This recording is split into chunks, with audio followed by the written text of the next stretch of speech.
ఇవాళ మనం గుణసంధిని ఇంకొంచెం మనం గుణసంధిలో నిన్న ఆద్గుణ సూత్రం చెప్పుకున్నాం. చదువుకుండా రాలేదు నిన్న గుణ. మా మేనల్లుడి పెళ్ళి అండి. మా మేనల్లుడి పెళ్ళి 4 రోజుల పాటు అదే బిజీ. నిన్న లేట్ అయింది, కానీ నిన్న నెట్ కూడా పనిచేయలేదు. ఇవాళ కూడా ఇప్పుడే నెట్ వచ్చింది. అంటే సరే, ఈ గుణసంధి గురించి తెలిసినప్పటికీ కూడా కొంచెం స్పష్టతగా చూసుకోవడానికి లేదు. అంటే నేను మీరు ఒకవేళ పాఠం చూస్తుంటే అర్థం ఉంటుంది. పెట్టిన పాఠం చూశాను పాఠం చూస్తే సరిపోతుంది. అందుకనే పాఠం పెడుతున్నాం, అది చర్చ జరుగుతుంది. ఒకవేళ ఈ పాఠం కూడా దాంట్లో కూడా అక్కడికి వస్తుంది. ఎప్పుడైనా వెనకబడ్డా మళ్ళీ పాఠం చూసుకోవచ్చు. అందుకని నేను ఏంటంటే వేరే విషయాలు కూడా దీంట్లో వద్దంటుంటాను. అంటే ఏంటంటే మనకు ఎక్కువ బర్డెన్ అవుతుంది మనకు. అంటే దాంట్లో మనం వెతకడానికి పాత వెళ్ళాలంటే దొరకదు. ఇవన్నీ ఆటంకాలుగా ఎదురవుతుంటాయి మనకు. దాటుకుంటూ వెళ్ళాల్సి వస్తుంది. సరే, అయితే నిన్న మనం ఒక్కసారి చరవణం మళ్ళీ పాఠాన్ని చేసుకుంటే 2 సూత్రాలు చెప్పుకుందాం. ఫస్ట్ సూత్రం గుణం అంటే ఏమిటి అని ఒక సూత్రం చెప్పుకుందాం. ఆద్గుణ అని సూత్రం చెప్పుకుందాం. ఆత్ గుణ, గుణం అంటే ఆద్గుణ, అదేం గుణ అని సూత్రం. అదేం గుణ అంటే ఏమిటి? పదానికి పద విభాగం అత్ ఏంగ్ గుణ పదాలు ఉన్నాయి. అత్ అంటే ఏమిటి? ఒక ప్రధాన వ్యక్తి. ఏంగ్ అనేది ప్రధాన వ్యక్తి, గుణ అనేది ప్రధాన వ్యక్తి. 3 ప్రధాన వ్యక్తులే. అంటే సంజ్ఞా సూత్రం. గుణం అంటే అత్ ఏంగ్ అనే విషయాన్ని చెప్తాం. అత్ ఏంగ్ చ గుణ సంజ్ఞ స్యాత్ అని చెప్పకూడదు. అత్ ఏంగ్ అంటే అత్ అనేటువంటిది ఒకటి, ఏంగ్ అనేది ఒకటి. ఈ రెండింటికి గుణములని పేర్లు. ఏంగ్ అంటే ఏమిటి? అంటే ఏవోలు. అత్ అన్నాం. అత్ అంటే హ్రస్వకారం అని మనకు తెలుస్తుంది, కానీ అది ఎట్లా, దానికి ఒక స్టాంప్ పడాలి. ఇది సూత్రం. కనుక ఈ తకారం ఎందుకు చెప్పబడ్డది అనే దానికి ఒక సూత్రం ఉంది. తపరస్తత్కాలస్య అని సూత్రం ఉందంటే చెప్పుకుందాం. తపరస్తత్కాలస్య అంటే ఏమిటి? తహ పరహ యస్మా సచ తపరహ అని. తకారము దేనికంటే పరంగా ఉందో, తకారం పరము కలిగినటువంటిది ఏదో అది దానికి తపరం అని పేరు. ఏ వర్ణానికైతే తకారం పరంగా ఉంటుందో ఆ వర్ణం తపరం. అంటే అత్తుకు తకారం పరంగా ఉంది, అకారానికి తకారం పరంగా ఉంది, అతనే తపరం. ఈ తపరం యొక్క ఉద్దేశం ఏమిటి అంటే దాని యొక్క ఉచ్చారించే విధానం అది ఏ కాలంలో చెప్పబడ్డదో. హ్రస్వకాలం అయితే హ్రస్వకాలం, దీర్ఘకాలం అయితే దీర్ఘకాలం, ఇంతకాలం. అంటే మనము ఒక అవర్ణం అని చెప్పగానే ఏమవుతుందంటే అన్ని వర్ణాలు వస్తాయి. అంటే హ్రస్వకాలాలు, దీర్ఘకాలాలు, హ్రస్వకాలం 6, దీర్ఘకాలం 6, కృతకాలం 6 మనం చెప్పుకున్నాం. ఇక్కడ అకారం 6, 18 రకాలని చెప్పుకున్నాం. అచ్చులు 18 రకాలు. అవర్ణం అంటే ఈ 18 వచ్చి కూర్చుంటాయి. ఏదైనా ఆదేశం వస్తే 3 ఏదైనా తీసుకోవచ్చు అనే విధంగా వస్తుంది. కానీ దాన్ని నియంత్రించాలి. మనకు హ్రస్వం మాత్రమే రావాలి. ఒక పూర్వంలో ఇంట్లో భోజనానికి, అంటే ఊరు వాళ్ళందరూ ఏదైనా అవసరం భోజనం పెళ్ళికి పిలిచేటప్పుడు వాళ్ళు ఏం చేసేవారంటే, పెళ్లి కానీ లేదా ఏదైనా ఫంక్షన్ కానీ పిలిచేటప్పుడు ఇంటి వాళ్ళైతే ఇంటి వాళ్ళందరూ చెప్పి ఇంటికి ప్రొద్దునే వచ్చి చెప్పిపోయేవాళ్ళు, మీ ఇంటి వాళ్ళందరూ ఫలానా ఇంటికి, మా ఇంటికి భోజనానికి రావాలి. అట్లా కాకుండా ఒకడో ఇద్దరైతే అక్కడ మాత్రం చెప్పరు ఫలానా వీరు భోజనానికి. అంటే అక్కడ ఆ పక్క ఇంటివాడి పదం ఉండదు. అంటే ఆయన ఒక్కడు మాత్రమే భోజనం కొని అర్థం ఆహ్వానించేవాడు. ఇప్పుడు అది పోయింది, దాదాపు పోయి పార్టీ పెట్టడం అందరు రావడం, అందరు రావడమే విధానికి వచ్చేసింది. ఒక 20-30 ఏళ్ల క్రితం మాకు అట్లా ఉండేది. 10 ఏళ్ల క్రితం మళ్ళా రెండోసారి పిలిస్తేనే వచ్చేవాడు, లేకపోతే వచ్చేవాడు కాదు. వడ్డించే ముందు ఒకసారి వడ్డిస్తున్నారు, రమ్మ చెప్పి వంట అయితే వడ్డిస్తున్నారు అని ఇప్పటికీ కొన్ని కృష్ణా జిల్లాలో నుండి అమ్మవారిని పిలవాలంటే స్త్రీలకు ప్రయాణం వేస్తారండి. అది వేస్తేనే స్త్రీలు వస్తారు, లేకపోతే రారు. స్త్రీలకు ప్రయాణం వేస్తేనే వారు వస్తారు, లేకపోతే రారు. అక్కడ కృష్ణా జిల్లా ఊరంతా పిలిచేటువంటి ఒకటి సత్రం అని ఒకటి ఉంది. అంటే అప్పుడు మొత్తం పిలువకొని వాడు డంకా తెచ్చుకొని ఒకడు కొట్టుకుంటూ పోతుంటే ఫలానా వాళ్ళ ఇంట్లో సత్రం ఉంది హో అన్నదా సత్రం పిలిస్తే ఇప్పుడు ఊరు వాళ్ళందరూ పిలిచిన పిలువకి అందరికీ అవకాశం రావచ్చు అని అర్థం అనమాట. సరే, ఇక్కడ మాత్రం అని మన ఏ ప్రకారంగా అయితే పెడతాము, నోటు చెక్కు మీద రాస్తుండగా 500 ఓన్లీ అనే పదం ఎట్లానో ఈ పరం అనేది అట్లా. అత్ అనేటువంటిది పరం అంటే మాత్రం అంటే అకారం మాత్రం అంటే ఆ హ్రస్వం కదా, హ్రస్వాకారం మాత్రమే అని అర్థం చేసుకోవాలి. ఇక్కడ దీర్ఘం అయితే అత్ అన్నది. అట్లా అత్ ఇత్తు ఉత్తు అని కూడా మన తెలుగులో కూడా చెప్పుకుంటాం. ఉత్తున కచ్చిపురం పైన ప్రసందించిన లాంటి పదాలు కూడా అక్కడ హ్రస్వ ఉకారం అనే ఉద్దేశం అని నేను అనుకుంటున్నాను. అట్లా ఇంకా దీనికి ఈ దాన్ని నియంత్రించడానికి కూడా అదే గుణ సూత్రంలో అత్ అంటే హ్రస్వ ఆకారం మాత్రమే గుణము, దీర్ఘాలు ప్లుతాలకు గుణ సంజ్ఞ లేదు అని మనం అర్థం చేసుకోవాలి. అంటే హ్రస్వ ఆకారము ఏ ఓలు గుణములు అని ఏ ఓలు అన్నప్పుడు ఆటోమేటిక్గా మనకు హ్రస్వాలు లేవు, ఏకారానికి హ్రస్వాలు లేవు అని మనం ఎదురుగా చెప్పుకున్నాం. ఎందుకంటే ఏ ఓలు మాత్రమే తీసుకోవచ్చు. ఆ ఏ ఓలు గుణాలు అని ఇక్కడ ఈ సూత్రం చెప్పింది. అది గుణ సూత్రము, దానికి తోడుగా తపరస్తత్కాల సూత్ర సహకారం ప్రకారంగా గుణం అని అంటే ఆ ఏ ఓలు అర్థం. దీని ఉదాహరణ ఏమిటి అన్నప్పుడు ఎక్కడ వస్తుంది ఈ గుణం రావడానికి యొక్క ఆదేశం ఏమిటి, ఎట్లా వస్తుంది అని చెప్పడానికి ఆద్గుణ అని ఒక సూత్రం తర్వాత చెప్పుకుందాం. ఇక్కడ ఆత్ గుణ 2 పదాలు ఉన్నాయి. ఇక్కడ ఆత్ అనేటువంటిది తపరం కాదు, ఇది అకారము అనే ఒక శబ్దానికి, అంటే అకార శబ్దం ఏమిటి, అకారాంత శబ్దం రామ శబ్దం ఉంది. రామ రామౌ రామా అహ ఔ ఆహ, రామం రామౌ రామాన్ అం ఔ ఆన్, అంటే రామేణ రామాభ్యాం ఏన ఆభ్యాం ఐ ఆయ ఆభ్యాం ఏభ్య ఆత్ ఆభ్యాం ఏభ్య రామాత్ రామాభ్యాం రామేభ్య ఆత్ ఆభ్యాం ఏభ్య అని చేస్తున్నట్టు ఆత్ అంటే పంచవిభక్తి, అకారం అనే దానికి పంచవిభక్తి ఆత్ అయింది, అంటే అవర్ణానికి అని అర్థం. అవర్ణం ఇక్కడ అవర్ణమే చెప్పుకున్నాం, హ్రస్వాకారం దీర్ఘాకారం తపరాలు ఏమి ఇచ్చారు చూడలేదు. ఆదేశ సూత్రంలో ఆ గుణ సూత్రంలో మాత్రం గుణం అంటే ఏమిటి అని చెప్పినప్పుడు మాత్రం గుణం మాత్రం హ్రస్వాకారమే, కానీ ఆద్గుణ సూత్రం ఏం చెప్తుంది, అవర్ణాత్ అచిపరే గుణ ఏకాదేశ స్యాత్. అవర్ణము కంటే అంటే స్థానం, ఇక్కడ కంటే అని పంచవ్యక్తి చెప్పుకున్నాం. పంచవ్యక్తి యొక్క ఉద్దేశం ఏమిటి, తస్మాదిత్యుత్తరస్య, తస్మాత్ అంటే పంచమి దాని తర్వాత ఉన్న వర్ణాన్ని చూసుకోవాలి. అంటే ఈ అవర్ణం కంటే పరంగా అచ్చు ఉంటే గుణం వస్తుంది. ఇక్కడ షష్ఠి చెప్పలేదు, అవర్ణాద్ అచ్చిపరే, అవర్ణం కంటే అచ్చుపరంగా అన్నాం, స్థానం ఏమైపోయింది, ఈ 2 స్థానాలు అయినాయి. అవర్ణం కంటే పరంగా ఉన్న అచ్చు, అవర్ణం కంటే అచ్చుపరంగా ఉంటే ఆదేశం వస్తుంది. దేనికి వస్తుంది, స్థానం కంటే పూర్వం అవర్ణం అని చెప్పాం, పరంగానేమో అచ్చు అని చెప్పాం, పూర్వపరాలు రెండింటికి.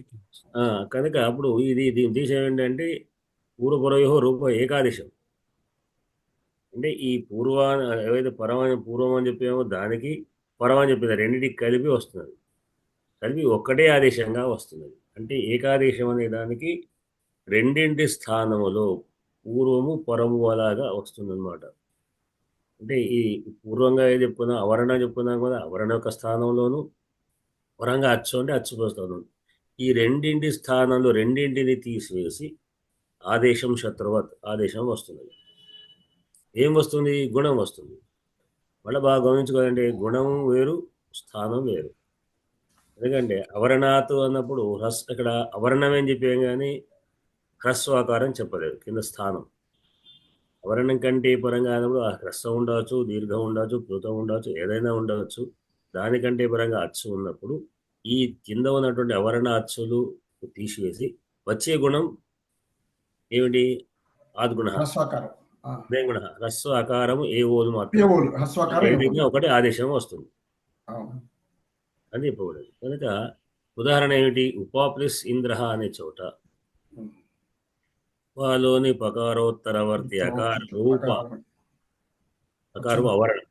వర్ణానికంటే పరంగా ఇంద్రలోని ఇకారం అచ్చు పరంగా ఉంది కనుక ఇక్కడ గుణం రావాలి. గుణం ఈ అకార ఇకార రెండింటికి ఓకే. ఆదిగుణ సూత్రం పరంగా రెండింటికి వస్తుంది. ఆ ఆదిగుణ సూత్రం పరంగా రెండు సరైన స్థానాలు ఇక్కడ ఉంది కనుక రావచ్చు. కానీ మరి వచ్చేటువంటి ఆదేశం ఏమిటి? మళ్ళీ మనకు అనుమానం ఏంటంటే ఈ దీంట్లో ఏది ఆదేశం రాదు, ఆ ఈ లేదు, ఏది రాదే అంటే ఇప్పుడు ఆ గుణం అంటే ఏమిటి? అదేం గుణ సూత్రం ప్రకారంగా ఆ హ్రస్వాకారం ఏ ఓ గుణాలు కనుక ఈ మూడింటిలో ఏది రావాలి అని అంటే మనం సమస్య వచ్చే పూర్వం ఏం చెప్పుకున్నామంటే స్థానేంతరత మహాసూత్రం చెప్పుకున్నాం. కనుక స్థాన సామ్యమైనటువంటి గుణం వస్తుంది. స్థాన సామ్యం అంటే ఏమిటి? స్థాన సామ్యం ఏం కావాలి? అటు స్థానం వెతుక్కోవాలి. స్థానాలు ఇవి రెండు ఇక్కడ. అక్కడ ఇటువంటి సూత్రంలో ఒకటే కానీ ఇక్కడ రెండు వచ్చాయి. ఏమిటి? అకారం, ఇకారం. అకారం యొక్క స్థానం ఏమిటి? అవర్ణ యొక్క స్థానం అంటే అకోహ విసర్జనీయానాం కంఠ, ఇది కంఠతాలు. అట్లానే ఇకారము ఇచేశానం తాలు, అంటే ఒకటి కంఠం ఒకటి తాలు. ఈ రెండిటికి సంబంధమైనటువంటి ఆదేశం రావాలి. రెండికి సంబంధం ఏది అంటే కంఠతాలు అన్నప్పుడు అక్కడ వెతకాలి. ఆ ఏ ఓళ్ళలో అకారం కంఠస్థానం, ఒక జరిగిన కంఠ అంటే ఈ అకారానికి ఓకే, కానీ ఇంద్రాలో ఇకారానికి తాలు దానికి ఎట్లా మళ్ళీ మనం వెతకాలి. ఇంకా సదృశతమం కదా, ఇంకా సదృశతమైనది ఏదైనా ఉందా అని వెతికితే దాంట్లో ఏకారం తీసుకుంటే ఏకారం ఏమిటి? ఏదైతో కంఠతాలు. ఏకారము ఐకారం రెండు కూడా కంఠతాలు స్థానాలు. దీంట్లో ఏకారం ఒకటి కంఠతాలు స్థానం అయింది కనుక ఇటు కంఠానికి ఇటు తాలూకు కూడా సంబంధమైంది కనుక ఏకారానికి అవకాశం ఉంది. అట్లానే అవకారానికి ఉందా అంటే లేదు. అవకారానికి ఎందుకు లేదు? ఓదవుతో కంఠోష్టం, ఓ ఔ కంఠోష్ట స్థానం కనుక దానికి అది కంఠ ఓష్ఠస్థానం కనుక కుదరదు. కనుక ఈ మూడింటిలో అకార ఏకార ఓకార మూడింటిలో కూడా ఒక ఏకారం మాత్రమే అవకాశం ఉంది కనుక ఏకారం వస్తే ఉప ఈ ఈ రెండు స్థానం ఏ వచ్చి ఉప్పు ఏం ద్రహ అంటే ఇంలో ఇకారం మాత్రమే, అది జకారం మాత్రమే, పక్కన అనువాసిక కాదు, అనుస్వరాన్ని కాదు. కనుక దాంతో ఏమైందంటే అప్పుడు ఆ అనుస్వరం అట్లానే ఉంటుంది. ఏమైంది? ఉపేంద్ర అయింది, ఉపేంద్ర అయింది. అట్లానే గంగా ప్లస్ ఉదకం గంగోదకం అయింది. ఇది నిన్న చెప్పుకున్నాం మన పాఠం. ఇవాళ ఇంకొకటి ఏమిటండి అంటే ఏకారానికి ఓకారానికి ఆదేశాలు వచ్చే విధానం అని చెప్పుకుందాం. మరి అకారం ఎట్లా వస్తుంది ఆదేశం అనే దానికి అందులో మీరు తెలుగులో కూడా అర్ర అని చెప్పుకుంటున్నాం. గుణం అంటే ఏవో అర్రలు అన్నాం కదా, ఏమో సంస్కృతంలో అకారం మాత్రమే చెప్పుకున్నాం. అదే గుణ సూత్రం ఆ ఏవులు మాత్రమే గుణం అనుకున్నాం. ఇది ఏమిటి అంటే ఇక్కడ ఇంకొక ప్రత్యేక సూత్రం అని చెప్పుకుంటారు. ఇది కొంచెం విశేషమైనటువంటి దీని గురించి. ఇక్కడ ఏమిటంటే మనకు ఉరణ్ రపరహ అని ఒక సూత్రం ఉన్నది. ఉరణ్ రపరహ అంటే ఏంటి? ఉహు అణ్ రపరహ అనేది సూత్రం. ఉహు అంటే ఏమిటి? ఉహు అంటే రు అనే శబ్దాన్ని ఇప్పుడు మనం అకారాన్ని తీసుకుని ఆత్ పంచవిభక్తి చెప్పుకున్నట్టుగానే రు అనే శబ్దాన్ని తీసుకుంటే దాని యొక్క షష్ఠీ విభక్తి ఎట్లా ఉంటుంది అంటే రు అనేటువంటిది ఒక రుకారాంత శబ్దం ఏమిటి? ధాతృ శబ్దం ఉంది. ధాత ధాతారో ధాతారహ అంటే అక్కడ ఏది రు లేదు, రుకార శబ్దమే, కానీ రుకారాంత శబ్దం ఆరో ఆరహ వచ్చింది, ఆరో ఆరహ అట్లా వచ్చింది. దాని యొక్క షష్ఠి భక్తి ఏమిటి? ధాతు ధాత్రో ధాతృణాం. ధాతువులు ధాతువదు ఊ ఉహు అని వచ్చింది. ఉహు అంటే షష్ఠి వ్యక్తి, అంటే రు అనే శబ్దాన్ని షష్ఠి వ్యక్తి రుహు అయింది, ఉహు అయింది. అంటే ఉహు అణ్ రపరహ. ఉహు అంటే రుకార యొక్క స్థానము నందు. అణ్ ప్రథమ వ్యక్తి. అణ్ ప్రథమ వ్యక్తి అంటే ఏమిటి? అణ్ అనేది వస్తే ఆదేశంగా. అణ్ అంటే ఏమిటి? అయి ఉండు. అది ఎట్లా వస్తుందట? రపరహ, రేఫపరంగా వస్తుంది అని ఆ సూత్రం.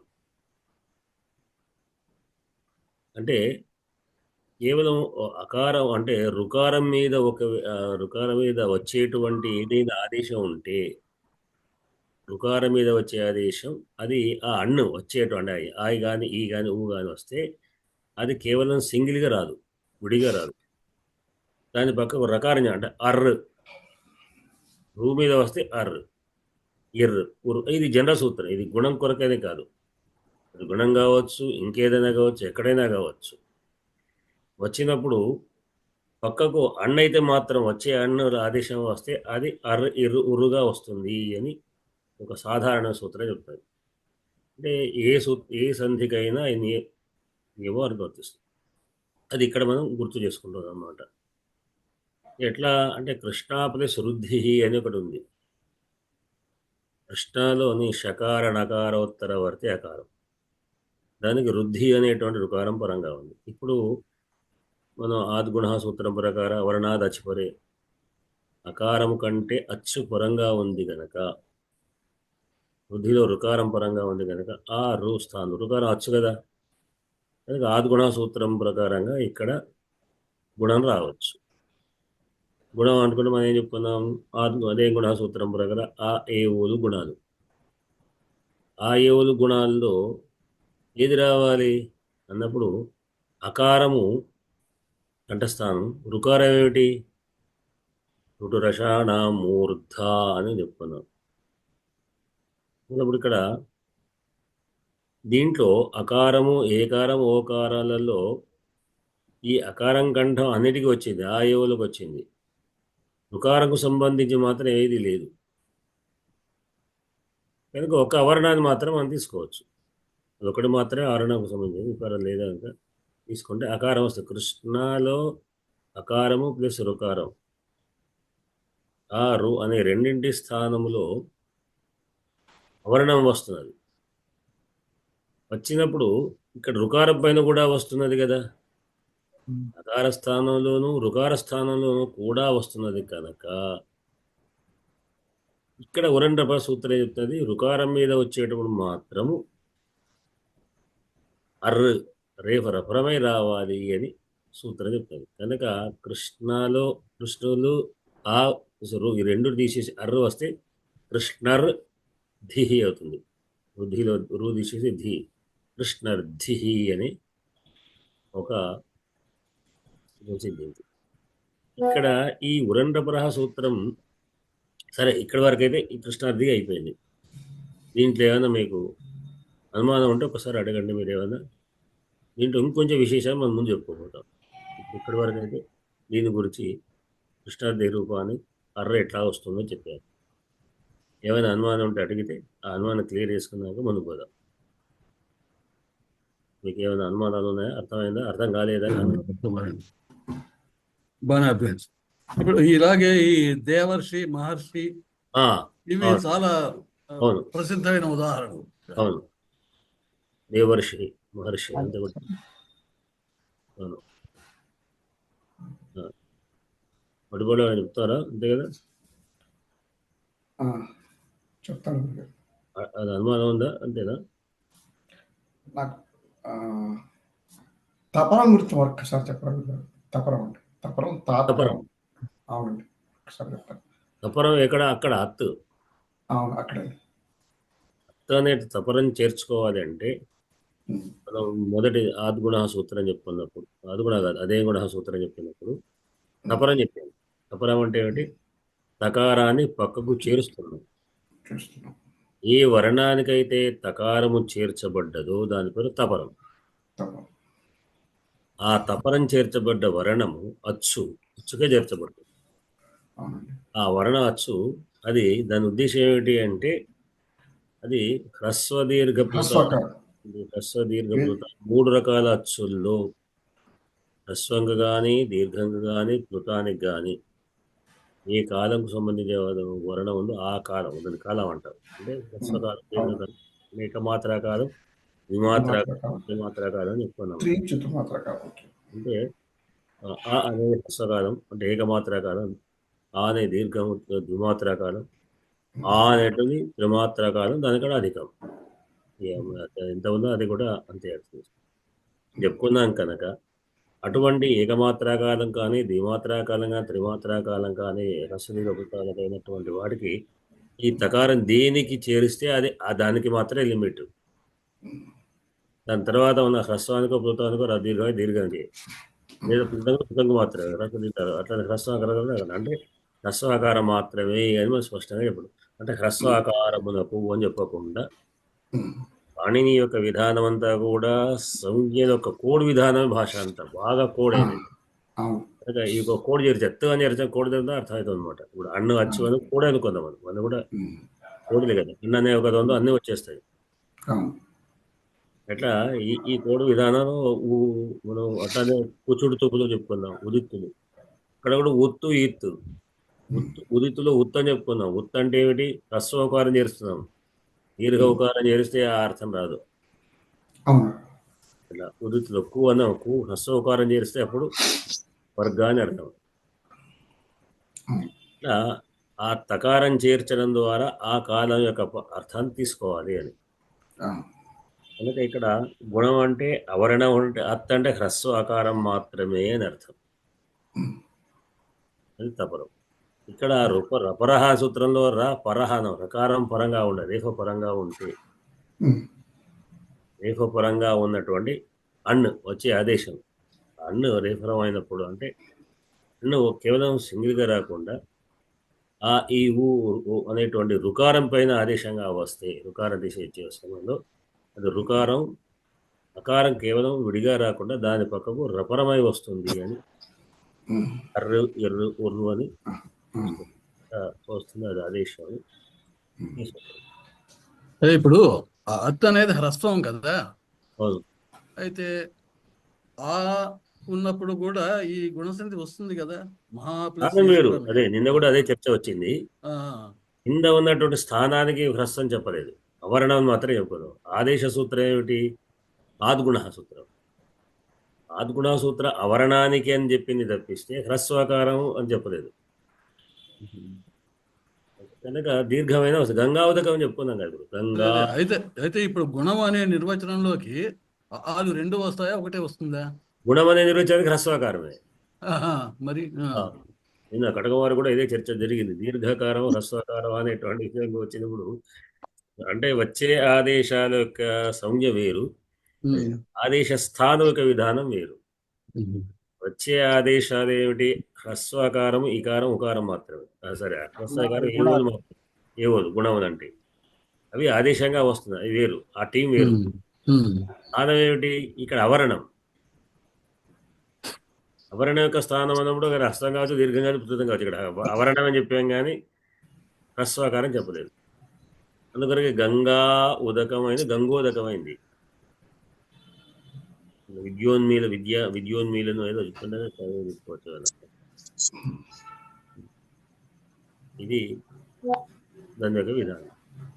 అందుకరకనే కృష్ణార్థిగానే ఈ ప్రకారంగా అయింది. ఇక్కడ వరకు అయినాక ఇంకొంచెం ముందుకు వెళ్ళడాల్సి ఉన్నది. ఇప్పుడు దీని ఒకవేళ అయితే మనం ముందుకు పెడదాం. ఇక్కడ ఉరన్రపరహ అనే సూత్రంలో మనం ఏం చెప్పుకున్నామంటే ఉరన్రపర మళ్ళా కొంచెం విశేషంగా అర్థం చేసుకోవాలి. ఉహు అణ్ రపరహ అన్నప్పుడు ఉహు అంటే రుకారం అనుకున్నాం కదా, రు అనే దానికి ఒక అర్థం ఉంది. ఏం చెప్పుకున్నాము? రు అనేది ఎన్ని రకాలు అంటే రెండు వర్ణయో సావరణ్యం వాచ్యం అని చెప్పుకున్నాం వృత్తిలో. ఇక్కడ తుల్యాస్య ప్రయత్నం సవర్ణం అనే సూత్రం తర్వాత ఏ వర్ణమైనా అది సవర్ణత్వం. సవర్ణం అంటే ఏది అకారాకారం సవర్ణం చెప్పుకున్నాం. రుకారానికి మాత్రం ఏం చెప్పుకున్నాము? రుకారానికి సవర్ణ సంజ్ఞ సవర్ణం వచ్చేటువంటి లక్షణాలు లేకపోయినా కూడా సవర్ణతం చేసుకోవచ్చు అని చెప్పాము. తుల్యాస్య ప్రయత్నం సవర్ణ సూత్రం ప్రకారంగా దానికి రెండింటికి స్థానాలు వేరు, సవర్ణత్వం లేదు. లేకపోయినా దానికి సవర్ణత్వం వస్తుంది అని వృత్తికారులు చెప్పారు, అదే వార్తకారులు. కనుక రు అంటే ఇప్పుడు అవరణ ఆ అంటే ఆటోమేటిక్గా అవరణాలన్నీ కూడా సవర్ణత్వంగా ఏదో వస్తుంది. రు అంటే మాత్రం రు రెండు వస్తాయి. కనుక ఈ రెండింటి కలుపుకొని ఏమైపోయింది, రుకారం 18 రకాలు, దృకారం 12 రకాలు. దానికి దీర్ఘాభావాత్ అని చెప్పుకున్నాం, దీర్ఘం లేదు. దీర్ఘం లేకపోయినా ఈ దీంతో కలిపి అందుకు మనం ధ్రువు అంటాం.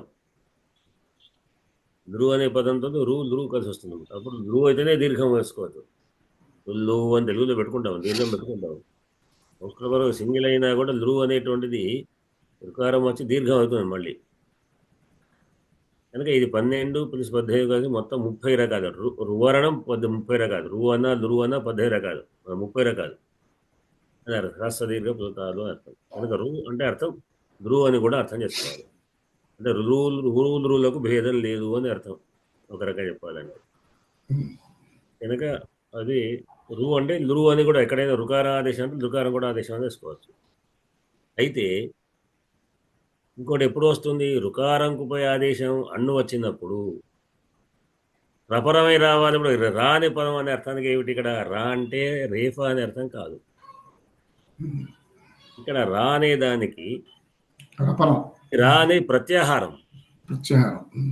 ప్రత్యాహారం అంటే అన్ను అక్కు అనేటువంటి చెప్పుకున్నాం 14 సూత్రాలకు మనం అక్కడ అనేక ప్రత్యాహారాలు చేర్చుకున్నాం. కానీ 14 సూత్రాలు 14 ఎత్తులు ఉన్నాయి.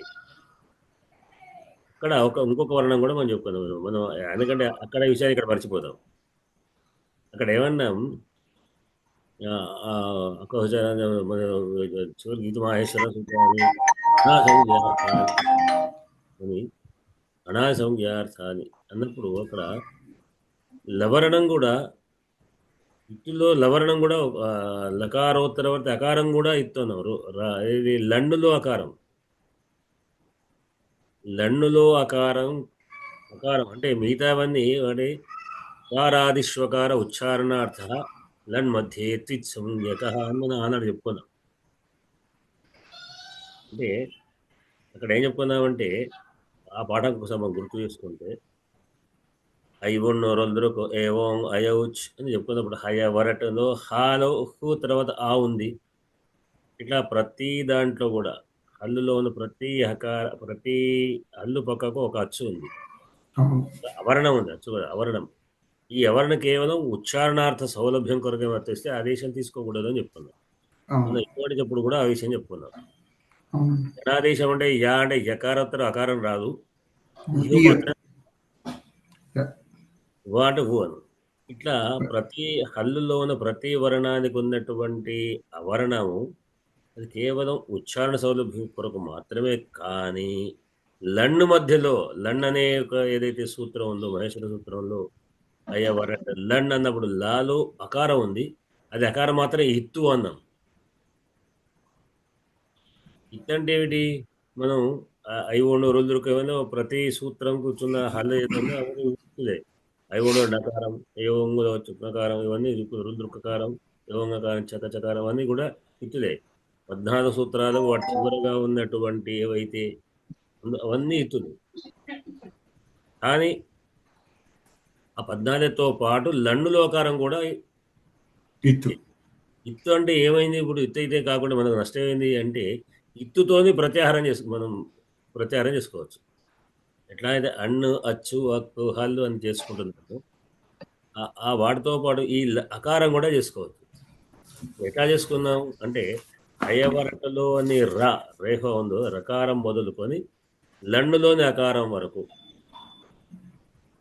ప్రత్యాహారం చేస్తే ఏమిటి, రా అంటే రువు మాత్రమే ఆగాదు, రువుని తీసుకొని లన్నులోని అకారం వరకు తీసుకుని రూ ప్లస్ ఆ ఈజ్ ఈక్వల్ రా అయింది. రా అనే దానికి అర్థం ఏమిటి, అన్నులో అన్న అంటే ఆయు అని చెప్పినట్టుగా రా అనే ప్రత్యాహారానికి అర్థం ఏమిటంటే రు లు అని అర్థం, రేఫలకారాలు అని అర్థం. అర్థమైంది అనుకుంటా మీకు. రా అని తీసుకున్నప్పుడు రు ఆ రెండు ఉన్నాయి. ఈ రు ఏమో అయవరట్లో రకారం, ఈ ఆ అనేది లండులో అకారం. దీన్ని కలిపాం. ఈ రా అయింది. ఈ రా ఒక ప్రత్యాహారం. ఎట్లయితే అన్ను, అచ్చు, అక్కు, హల్లు అని ఎట్లయితే ప్రత్యాహారాలు చెప్పుకుంటున్నాము, అదే ప్రకారంగా రా అనేది కూడా ఒక ప్రత్యాహారమే. ఈ ప్రత్యాహారంకు అర్థం ఏమిటి? రు లు అని అర్థం. రా అంటే ఈజ్ ఈక్వల్ టు రేఫలకారాలు అని అర్థం చేసుకోవాలి. ఎందుకనే ఇప్పుడు ఏమైపోయింది? తవల్కార సూత్రం ఉంది ఇక్కడ. రూప సాధన చేస్తారు.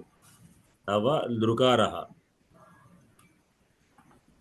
తవాలోని ఉకారానికి లృకారాల లుకారం అచ్చుపరంగా ఉంది గనక ఇక్కడ ఆదేశంగా మనం ఆద్గుణ సూత్రం కూడా ఆదేశం తీసుకుంటే గుణం అంటే ఏంటి అంటే అదే గుణ సూత్రం ప్రకారం ఆయువుడు గుణం కనుక గుణాలు రావాలి అనుకున్నప్పుడు స్థానసామ్యంగా అకారం మాత్రమే వస్తే తవాలు అకారానికి ధ్రువని లుకారం పైన వలన వస్తుంటే మనం ఇంతకు చెప్పుకున్నటువంటి ఉరన్రపరహ సూత్రం. ఉహు అనే దానికి రు అని అర్థము, రపరహ అంటే రా లా అని అర్థం. అంటే రు అనే అర్థం ఏంటి? ధృకారం పైన కూడా అని అర్థం. ధృకారం పైన వస్తే మాత్రం రపరహ అంటే లకారం వస్తుంది, మళ్ళీ స్థాన సామ్యమైనటువంటి కనుక అర్రగాక అల్లని వస్తుంది. వచ్చి తవ్ అల్ తవ్ అల్ కార తవల్ కార అవుతుంది. ఇది తవల్కార అనేటువంటిది ఒక రూపసాధన. ఇది కొంచెం మనకు రెడీ కొద్దిగా అర్థం చేసుకోవడం కన్ఫ్యూజ్గా ఉంటుంది. అర్థమైందా? కాకపోతే మళ్ళీ చెప్పాలి. ఏదైనా అనుమానం ఉందా? లేదండి. రుకారం అంటే రు అని అర్థం చేసుకోవాలి. ఎందుకొరకు? రులు వరణే సావరణే వాచ్యం అని చెప్పడం చేశారు. కానీ రపరం అంటే రా అంటే ప్రకార లకారాలోనే ఎందుకొరకు? రపరం ఎందుకంటే లండ్ అనేది లండ్ సూత్రంలో అకారం కూడా మనం చెప్పుకున్నాం కనుక అది ఇక్కడ ఎట్లా అంటే ఇక్కడ సూత్రం ఇంకో సూత్రం వచ్చింది మన ఇక్కడ. అది ఇత్తు ఎట్లా అయింది? ఎందుకంటే అక్కడ మనం ఇత్తులు ఏం పేరు చెప్పుకున్నాం? అలంత్యం సూత్రం చెప్పుకున్నాం.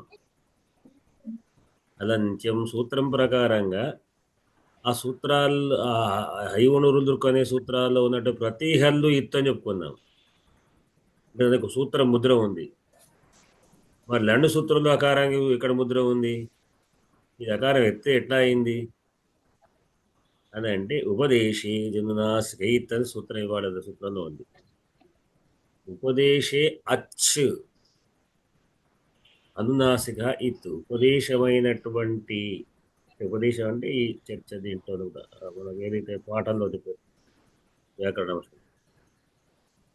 అనునాసిక అచ్ అనునాసికమైన అచ్చు కూడా ఇత్ అవుతుంది అని సూత్రం. లండులో లకారం ఉంది కానీ లకారం యవలా ద్విధానం ఎదురు చెప్పుకున్నావు. అనునాసికలు ఏమేమిటి అంటే నిమగణనలే కాకుండా యకార వకార లకారాలు కూడా అనునాసిక భేదంతో 2 రకాలైనవి. అంటే అచ్చులన్నీ 18 రకాలు అయినప్పటికీ కూడా యకార వకార లకారాలు మాత్రం అనునాసిక అనునాసిక 2 రకాల భేదాలు. కనుక లకారం అనునాసికం లకారం పరంగా ఉన్న అకారం కూడా ఇత్ అవుతుంది. అంటే లన్నులు ఇక్కడ ఏం చెప్పుకోం? ఉపదేశేజనాసిక ఇత్ అని సూత్రం ఏం చెప్తుంది? అనునాసికమైన అకారం అనునాసికమైన అకారము ఇత్ అవుతుంది. కనుక లన్ అన్నప్పుడు లన్ అన్నప్పుడు అకారం మనం అనునాసికంగా పలుకుతున్నాం. అందుకని అది దానికి ఇత్ సంజ్ఞ కలిగింది. ఇత్ సంజ్ఞ కలిగితే లాభం ఏంటి? దీనికి ప్రత్యాహారం చేసుకునే అవకాశం వచ్చింది. ప్రత్యాహారం చేసుకుంటే హయవరట్టులోనే రేపు మొదలుకొని లకారంలోని అకార ప్రత్యయమైనటువంటి ప్రత్యాహారమైన ఎత్తైనటువంటి అకారం కలిపితే ఇప్పుడు రా అనేటువంటిది ఒక ప్రత్యాహారం వచ్చింది. రా అనే ప్రత్యాహారానికి రేఫ లకారాలు అని అర్థం. అందుకొరకని అంటే ఇప్పుడు అర్థం వచ్చింది మనకు. అల్లు కూడా ఉంది అని అర్థం. మీరు ఏఓ అర్లే కాదు, ఏఓ అల్లు కూడా గుణమైన అర్థమే. ఎప్పుడు రేప మీద వస్తేనే రూల్ మీద వస్తేనే, ఊరికి విడిగా రాదు. వేరే మామూలుగా అయితే మాత్రం ఒక అకారం వస్తుంది కానీ, ఒకవేళ రుకారం మీద ఋషి, రుద్ధి లాంటి పదాలు వచ్చినప్పుడు మాత్రం ఇది రేఫపరంగా వస్తుంది. లకారం కూడా రేఫపరంగా లకారంగా వస్తుంది అనేది ఇది ఈ సూత్రం చెప్తారు. ఇప్పుడు అయ్యా నమస్కారాలు అయ్యా. రా ప్రత్యయం అర్థమైంది. రా ప్రత్యయం ఎలా అయిందో అర్థమైంది.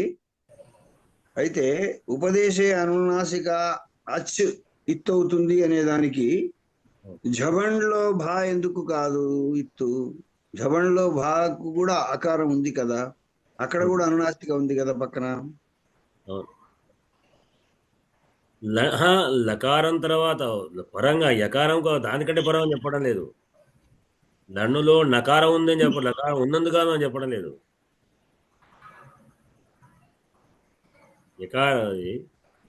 లకార్ లన్నులో లా అనే రెండు అదాస మధ్య వచ్చింది అనుకున్నాం పరంగా చెప్పాలంటే. అంటే లన్ను లకారం యవలాదిద యకార వకార లకాదిద్దాం. మీరు అడిగితే మన ఇది కూడా హయవరట యకారానికి రావచ్చు అని అడిగితే పర్వాలేదు. యవలాదిద కదా యకార వకార లకారాలు కూడా, కానీ దాని పరంగా అక్కడ అనునాసిక లేదు కదా. లేదు. ఇక్కడ ఉంది. జబండ్లో లకారము అనునాసిక, నకారం కూడా అనునాసిక. లాను అనునాసికంగా తీసుకోవడం వల్ల లండ్లో రెండు అనునాసికముల మధ్యలో అచ్చు వచ్చింది. అది వచ్చినటువంటిది ఇత్తైందట. ఈ సూత్రము ఉపదేశ అందుకొరకే మనం మన హలంత్యం సూత్రంలో హల్ అంత్యం ఇత్ స్యాద్ అన్నాము. అక్కడ సూత్రంలో ఇత్తు లేదు కదా అని ఆనాడు చెప్పుకున్నాము. నేను పదాలు ఎట్లా చెప్పుకుంటున్నాము అంటే, ఒకటి ఏం చెప్తున్నామని, సూత్రే స్వదృష్టం పదం సూత్రాంతరాదనవర్తనీయం సర్వత్ర. పరువల మీద డిస్టర్బెన్స్ వస్తుంది. పేపర్ మనం అక్కడ ఏం చెప్పుకున్నామంటే, మొట్టమొదటి సూత్రం హలంత్యాన్ని మొట్టమొదటి సూత్రం చెప్పుకున్నప్పుడు హల్ అంత్యం రెండే పదాలు ఉన్నాయి సూత్రంలో. హల్ అంత్యం అన్నప్పుడు వృత్తిని మాత్రమే చెప్పుకున్నాము. అంత్యం హల్ ఇత్ స్యాత్, ఇత్తు అనే చెప్పుకున్నాం. సరే స్యాత్ విడిచిపెడదాం, ఇత్తు అనుకున్నాం కదా. మరి ఇత్తు సూత్రం లేదు కదా. అంటే అక్కడ ఏం చెప్పుకున్నాం, కింద సూత్రే స్వదృష్టం పదం సూత్రాంతరాదన్వర్తనీయం సర్వత్రా అన్నాం. సూత్రంలో కనబడంది వెనక సూత్రాన్ని తీసుకోవాలి అనుకున్నాం. దానికి ఉదాహరణ కదా మనం రాముడు వెళ్ళాడు, అక్కడ కూర్చున్నాడు, రాముడు పదం లేదు కదా. అంటే రాముడు అనే పదం వెనక యొక్క వాక్యం ప్రకారం ముందు తీసుకుందామని అనుకున్నాం. మరి వెనక సూత్రం ఏదంటే ఇది ఇప్పుడు వైవాడ వచ్చినటువంటి ఉపదేశేజనాస్కయిత్. అంటే ఈ సూత్రంలో అచ్చు గురించి చెప్పింది, ఇత్తైన అచ్చు చెప్పింది. ఆ సూత్రంలో హల్లు చెప్పింది. ఉపదేశమైనటువంటి అంత్యమైనటువంటి ఉపదేశే ఉన్నటువంటి ఏదైతే ఉందో అంత్యం కాదు, ఉపదేశే అజనాస్కయిత్, అనాస్కమైన ఇత్తు అవుతుంది, అంత్యమైన హల్ అవుతుంది అని ఆ సూత్రం చెప్పింది. అంటే ఈ ఇత్తు పదం తర్వాత సూత్రం, దీని తర్వాత మన ఇక్కడ అష్టాధ్యాయులు ఈ సూత్రం తర్వాత హలంత్య సూత్రం చెప్పబడ్డది కనుక అక్కడ మనం అందువరకే ఈత్ అనే పదం అక్కడ తీసుకున్నాం. దాని ప్రకారం ఇది ఈ సూత్రం యొక్క అనువర్తనం. అది ఈ ప్రకారంగా కృష్ణార్థిలో కృష్ణ, ఆ రూధిలో కృష్ణలో అకారము రూ కలిపితే అర్రని వచ్చింది. అట్లానే హలంత్యంలో సారీ మనం తవల్కార తవా ప్లస్ దృకార, తవ అకార లకార దృకార స్థానంలో అల్లు వచ్చి, ఇది అర్థమైంది అనుకుంటాను. ఇంకొక విశేషం మనకి ఏమిటంటే, మనం లాకృతి కూడా చెప్పుకుందాం. లృ ప్లస్ ఆకృతి అక్కడ ఏం చెప్పుకుందాం, అక్కడ లకారం చెప్పుకుందాం. ఎన్ అంటే లృకార స్థానంలో అటు అచ్చుగా ఉంటే లకారం వస్తుంది, ఇటు వెనుక ఉన్న అల్లు అంటే లకారం. మళ్ళీ తవల్ దృకార తవల్ అకారం ప్లస్ తవల్ దృకార తవల్కార అయింది, తవల్ అయింది. అంటే మళ్ళీ అకారం వచ్చేసింది. అంటే లృసార్లు లకారే వచ్చింది. మళ్ళీ ఇక్కడ కూడా తవల్కార అయింది. కాకపోతే దీని తర్వాత అచ్చు లేదు కనుక తవల్కార అయింది. అక్కడ అచ్చు ఉంది కనుక అక్కడ లకారం చెప్పుకున్నాం. అక్కడ కూడా లకారం లూ వేసుకున్నాం. లూ ప్లస్ ఆకృతి లాకృతి. ఇది కొంచెం సామ్యం మాత్రమే అంతే. వికాసం లకారం రావడం అనేది. ఇదండి వాటికి వ్యాకరణ యొక్క పాఠం. చదవండి. మీకు ఏమైనా అనుమానాలు ఉంటే కూడా దాంట్లో పెట్టండి. అవసరం ఉంటే కూడా మీరు విధానం అనేది. ఇవాటి శ్లోకం రఘువంశ శ్లోకం తీసుకుందాం. మరుత్ప్రయుక్తాశ్చ మరుత్సఖాభం తమర్చ్యమారాదభివర్తమానం అవాకిరన్ బాలలతా ప్రసూనైః ఆచారలాజైరివ పౌరకన్యాః. వీటి పదవిభాగం చేయాలి. నెక్స్ట్ వారు చేస్తారా పదవిభాగం?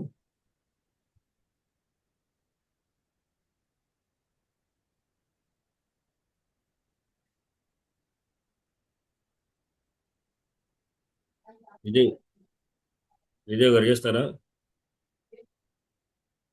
పదవిభాగం చేయండి. నమస్తే అండి. మరుత్ప్రయుక్తాశ్చ మరుత్సఖాభం తమర్చ్యమారాద వివర్తమానం అవాకిరన్ బాలలతాః ప్రసూనైః ఆచారలాజైరివ పౌరకన్యాః. పదశ్చేదము మరుత్ప్రయుక్తాః చ మరుత్సఖాభం తం అర్చ్యం ఆరాత్ అభివర్తమానం అవాకిరన్ బాలలతాః ప్రసూనైః ఆచారలాజైః ఇవ పౌరకన్యాః. వీటిని విభక్తులు చెప్తారా? విభక్తులు చూసి చదవడమేగా చెప్పేస్తారు. చూసి చదువుతున్నాను. మరి అయితే నాకైతే సొంతంగా చెప్పడం అయితే రాదు. చెప్పగలుగుతారా లేదా చూడండి. చూసి చెప్తాను, అదే చెప్తున్నా. నాకు స్వతంత్రంగా చెప్పడం అయితే రాదు. వేరెవరైనా చెప్తారంటే వాళ్ళ చేతి చెప్పించాను. చూసే చదువుతాం. పుస్తకం వచ్చింది, అందుకని ధైర్యంగా చెప్పగలను.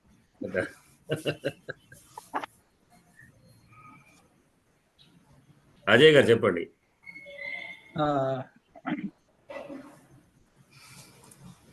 మరుత్ప్రయుక్తాః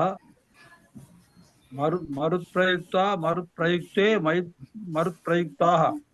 మరుత్ప్రయుక్త శబ్దः ఆకారాంత స్త్రీలింగः ప్రథమా బహువచనాంతః చ అవ్యయం. మరుత్సఖాభం మరుత్సఖాభౌ మరుత్సఖాభాన్. మరుత్సఖా శబ్దः అకారాంతః పుల్లింగः ద్వితీయైకవచనాంతః తం తౌ తాన్. తచ్చబ్దः తకారాంతః పుల్లింగः ద్వితీయైకవచనాంతః అర్చ్యం అర్చౌ అర్చాన్. అర్చశబ్దः అకారాంతః పుల్లింగः ద్వితీయైకవచనాంతః ఆరాత్ అవ్యయం. అభివర్తమానౌ అభివర్తమానాన్. అభివర్తమాన శబ్దः అకారాంతః పుల్లింగः ద్వితీయైకవచనాంతః వాకిరన్. అవాకిరతాం వాకిరన్ క్రియాపదం. బాలలతాః బాలలతే బాలలతాః.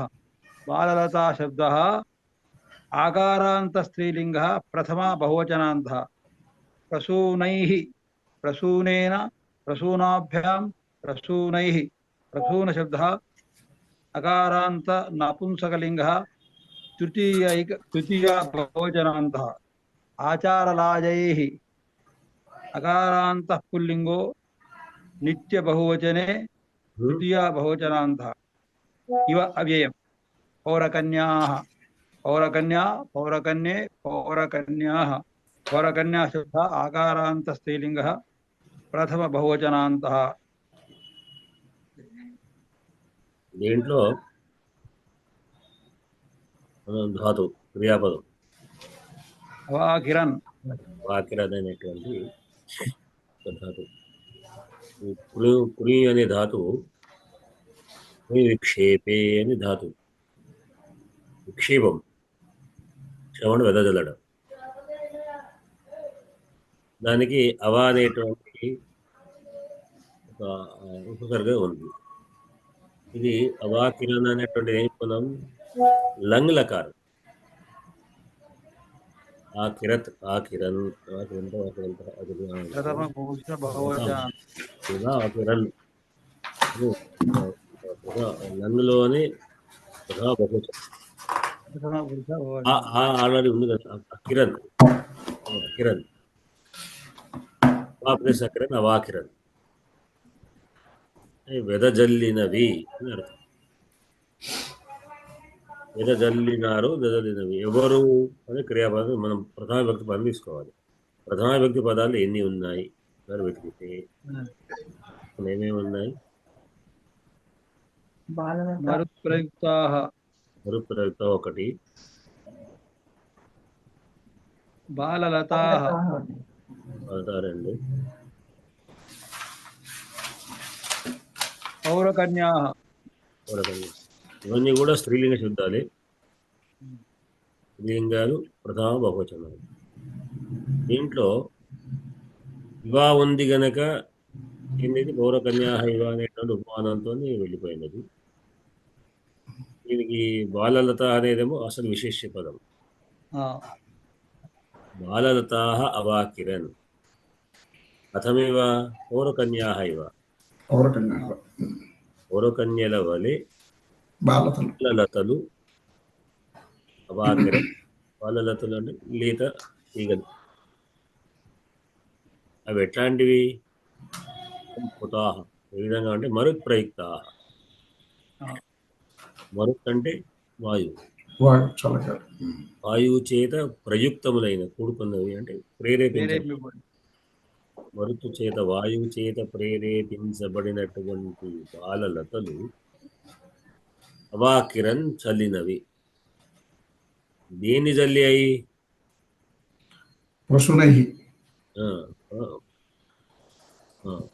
దేని కాక ఎవరిని, ఎవరి పైన అని అర్థం చెప్పడం.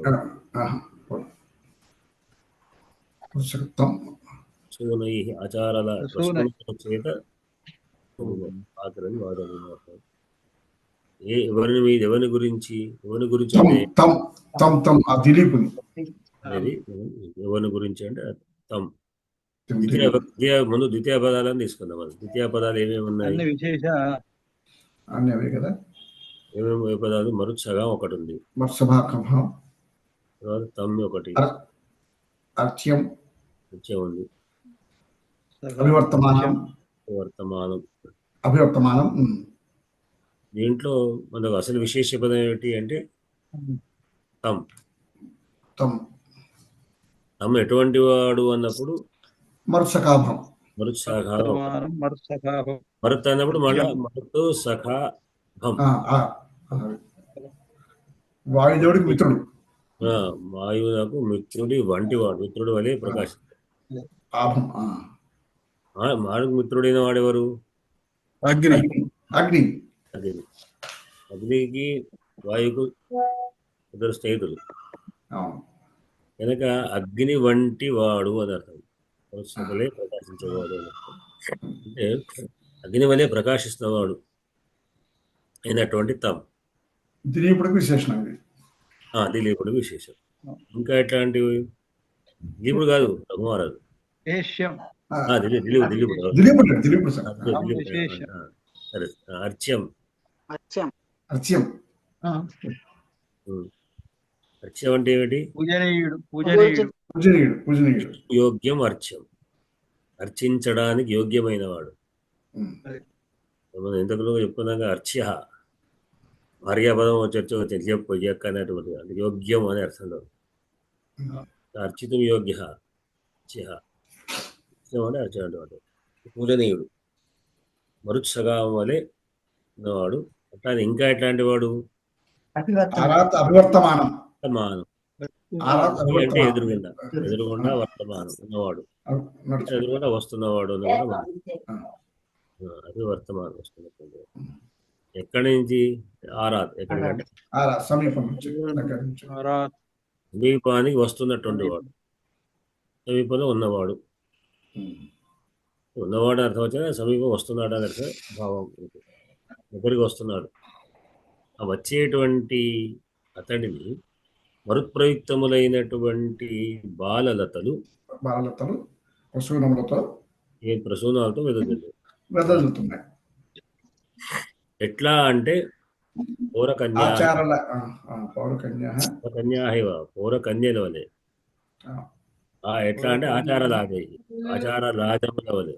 ఆచారలాజములతో పౌరకన్యలు యథా అవాకిరన్ ఎట్లా అయితే చదివాయో లేదా పౌర అవాకిరన్ ఇవ వెదజల్లినట్లుగా బాలదాహ ప్రసూనై అవాకిరన్ బాలలతలు ప్రసూనాలతో వెదజల్లే ప్రసూనాలు చల్లేయాలి.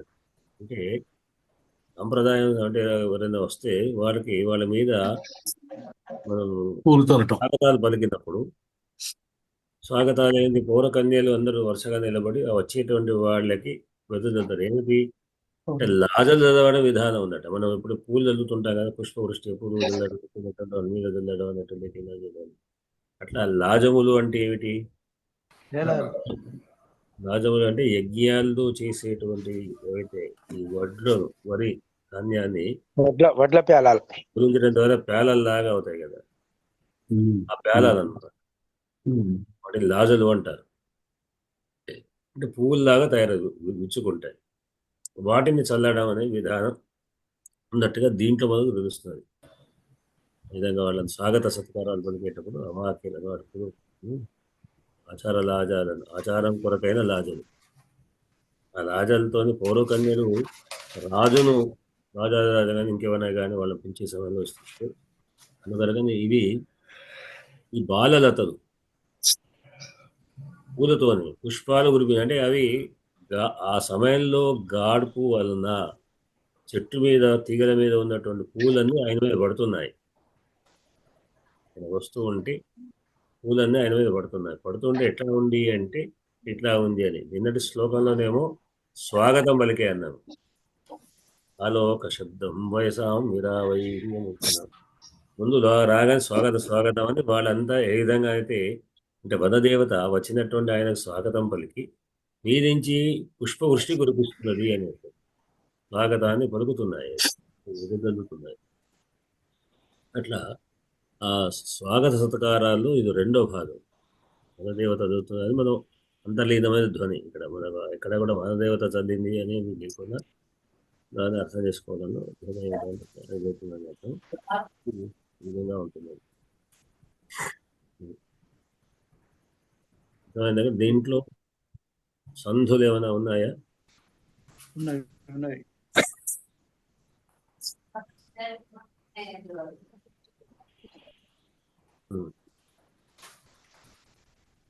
ఇప్పుడు రాజా గారు వేరే పడి మరుత్ప్రయుక్తాశ్చ చుత్వ సంధి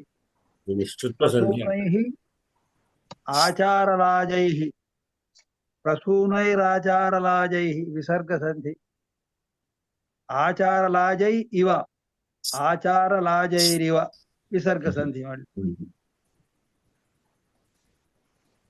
అవ అకిరణ్ సవర్ణ దీర్ఘ అనేటువంటి ఉపసర్గ అవ అకిరణ్ అవాకిరణ్ సవర్ణ దీర్ఘ సంధి.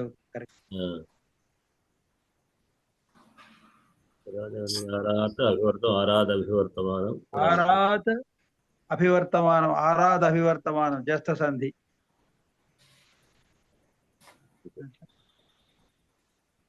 వాటి యొక్క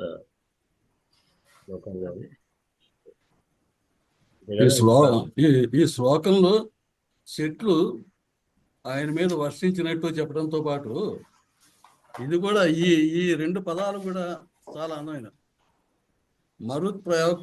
ప్రయుక్తాశ్చ వాయుదేవుడు తన స్నేహితుడి మీద చల్లించినట్టుగా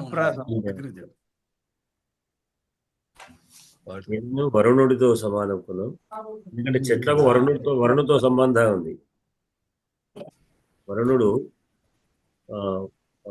పాశాలు ధరించినటువంటి పాశ భృతాం సమస్య పాశుపతరుడైనటువంటి అతను చూసి అవి అతనితో సమానమైనటువంటి వాడు అంటే వరుణుడితో సమానమైన, ఎందుకంటే చెట్లకు వరుణుడితో సఖ్యత ఉంది. అంటే ఇక్కడ ఒక అనుమానం వచ్చింది, పాశుపత అన్నప్పుడు యముడు ఎందుకు కాకూడదు అని కడకవారు అడిగారు. అంటే యముడుకు చెట్లకు పెద్ద సంబంధం ఎక్కువ లేదు, వరుణుడితో సంబంధం కనుక ఆయనే వరుణుడు కనుక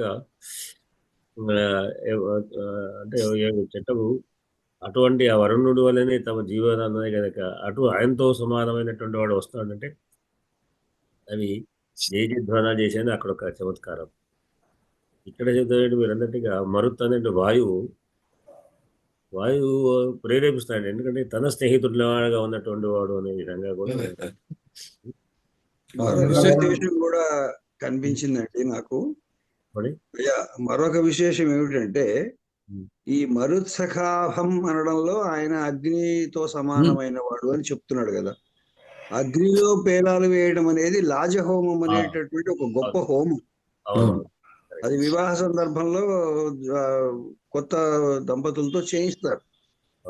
అంటే తర్వాత అయ్యా యజ్ఞాలు కూడా ప్రతి యజ్ఞంలోనైనా లాజహోమం అనేది ఉంటుంది.